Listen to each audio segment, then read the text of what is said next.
In the 1960s, a screenplay was written titled It Drinks Hippie Blood. Hippies were a thing back then. It was about a group of hippies camping who are attacked by a creature that lives in the nearby lake.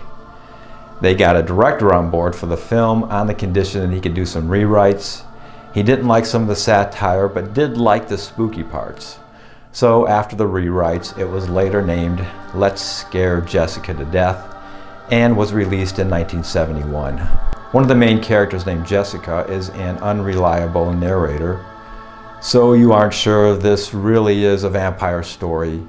And this is not the kind of vampire story where the vampire gruesomely slaughters people or is dripping with sex appeal or hunts other vampires by night. In this movie, the vampire can walk in the sunlight.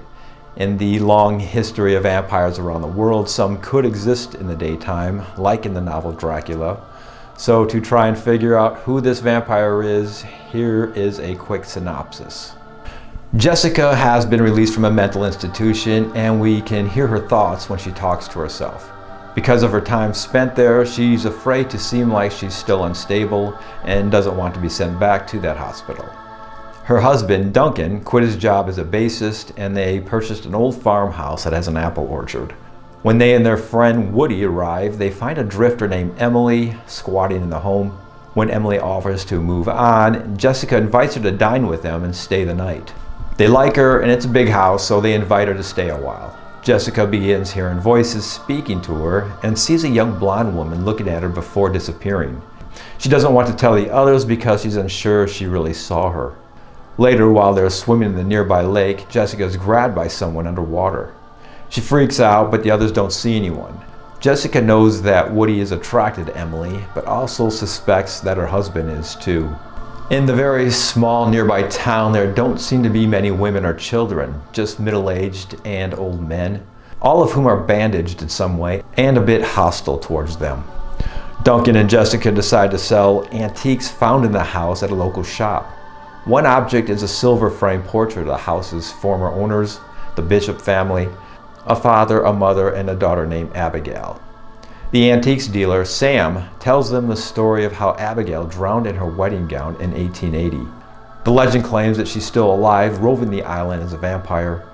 Jessica finds the story fascinating, but Duncan, afraid that hearing about such things will upset her, cuts Sam short. Later, as Jessica prepares to make a headstone rubbing on Abigail Bishop's grave, she notices the blonde woman waving for her to follow. The woman leads Jessica to a cliff where at the bottom lies Sam's bloody body. By the time Jessica brings Duncan to that spot, the body's gone, and Duncan is getting concerned that his wife may be relapsing. Then Jessica and Duncan spot the woman standing on the cliff above them.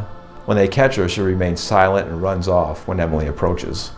That night, Duncan tells Jessica that she should return to New York and resume her psychiatric treatment. This upsets her, and she forces him to sleep on the couch, where he is seduced by Emily. The next day, Jessica finds the portrait of the Bishop family, which she and Duncan had sold, back in the attic.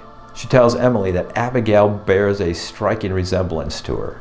Jessica agrees to go with Emily for a swim, and Emily vanishes before re-emerging from the water wearing a Victorian wedding gown. Emily attempts to bite Jessica's neck, but she runs, locking herself in her bedroom. After a few hours, Jessica hitches a ride into town. Woody, who's been working in the orchard, returns to the house where Emily seduces him and bites his neck. When Jessica gets into town, she sees Duncan's car and questions the locals about his whereabouts, but no one will speak to her. She notices that they all have scars on their necks or wrists. When she sees Sam amongst them, she runs back to the house in terror. She collapses in the orchard and later is found by Duncan, who takes her home and to bed.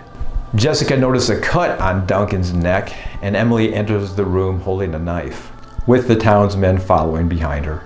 Jessica flees the house, knocking over Duncan's bass case, which contains the corpse of the blonde woman. She runs to the orchard and comes across Woody's corpse, his throat slashed. At daybreak, Jessica makes it to a ferry, but the ferryman, also bearing a scar, refuses to let her on.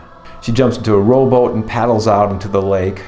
When a hand reaches into the boat from the water, she repeatedly stabs the person with a pole hook. As the body floats away, Jessica sees that it's Duncan.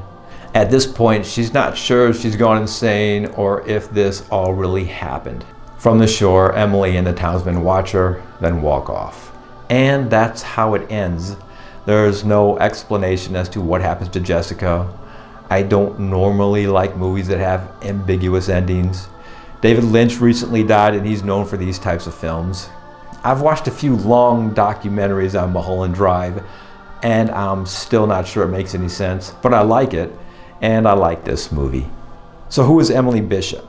We know she died as a young woman back in the 1800s in New England. There was a lot of immigration from Europe at that time, and the surname Bishop can be traced back to Europe. Also, Emily was a redhead. Redheads have been the subject of superstitions throughout history. In the Spanish Inquisition, flame-colored hair was evidence that a soul had stolen the fire of hell, so they had to be burned as witches. We don't know Emily's mother's maiden name, but maybe she's Greek. In ancient Greece, people believed that redheads would turn into vampires after they died. This myth was due in part to the idea that redheads were pale-skinned and sensitive to sunlight. Vrykolakas is an undead creature whose body doesn't decay in Greek folklore, which is like the vampire stories of the neighboring Slavic countries. The Greeks traditionally believed that a person could become a Vrykolakas after death due to a sacrilegious way of life, an excommunication, or a burial in unconsecrated ground. And one of these things may have happened to Emily. And what happened to that small community she lived in? Have you ever watched any YouTube videos where people visit abandoned homes and towns that sometimes have cars, furniture, clothes, pictures on walls, dishes, children toys, everything left behind, like everyone just disappeared? Maybe that's what happened to this town.